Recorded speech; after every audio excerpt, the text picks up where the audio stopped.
29-ാം വയസ്സിൽ യുവതാരം അന്തരിച്ചു. നടുങ്ങി സോഷ്യൽ മീഡിയ. 18-ാം വയസ്സിൽ ഗ്രാൻഡ് മാസ്റ്റർ പട്ടം സ്വന്തമാക്കിയ അമേരിക്കൻ ചെസ് താരം ഡാനിയൽ നെറഡോസ്കിയാണ് അന്തരിച്ചത്. മരണകാരണം വ്യക്തമല്ല. 29 വയസ്സായിരുന്നു. പ്രമുഖ ചെസ് താരം വിശ്വനാഥൻ ആനന്ദ് അനുശോചിച്ചു. സോഷ്യൽ മീഡിയയിലും ഡാനിയൽ നെറഡോസ്കി സജീവമായിരുന്നു.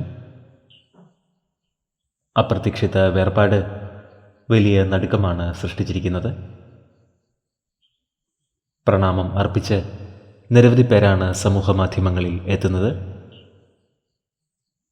പ്രിയ താരത്തിന് 29 വയസ്സായിരുന്നു. ആത്മാവിന് നിത്യശാന്തി ലഭിക്കട്ടെ എന്ന് നമുക്ക് പ്രാർത്ഥിക്കാം.